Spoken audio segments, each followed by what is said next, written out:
नमस्कार, मी श्रेया निकम। प्रथमतः महात्मा बसवेश्वर यांना त्यांच्या जयंतीनिमित्त विनम्र अभिवादन करते। आज 21व्या शतकात आपण सर्व क्षेत्रात प्रगती केली असली तरी समाजात वावरताना महिला आणि मुली मात्र सुरक्षित नाही। दररोज टीव्हीवरती आपण विनयभंग आणि बलात्काराच्या बातम्या बघतो। कित्येकदा या बातम्यांमधून महिला आणि मुलींचा जीव देखील गेलेला बघतो। आज सुमनसुत फाउंडेशनने आयोजित केलेल्या राज्यस्तरीय काव्यलेखन स्पर्धेनिमित्त महिला सुरक्षिततेवर एक स्वरचित कविता सादर करते। कवितेचं नाव आहे आणखी एका निष्पाप मुलीचा जीव गेला।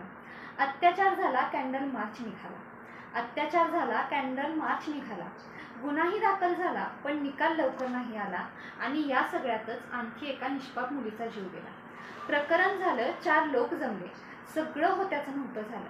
प्रकरण झालं, 4 लोक जमले, सगळं होत्याचं नव्हतं झालं। चूक तिचीच असेल असा काहींनी गैरसमज केला आणि या सगळ्यातच आणखी एका निष्पाप मुलीचा जीव गेला।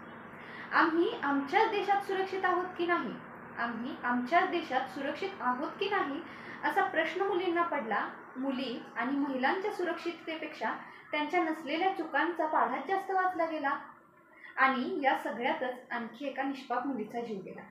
सावित्रीमाई, जिजाबाई, राणी लक्ष्मीबाई आदर्श होत्या तिचा। सावित्रीमाई, जिजाबाई, राणी लक्ष्मीबाई आदर्श होत्या तिचा। त्या नराधमाला फाशी द्या म्हणून ओरडतीये जनता। सरकार फक्त आदेशच देतं, प्रकरण फास्ट ट्रॅक कोर्टात चालवा आणि या सगळ्यातच आणखी एका निष्पाप मुलीचा जीव गेला। 4 दिवस झाले दंगा झाला, मोर्चे निघाले, कॅन्डल मार्च निघाला। पेटून उठलेला समाज काही काळाने शांत देखील झाला।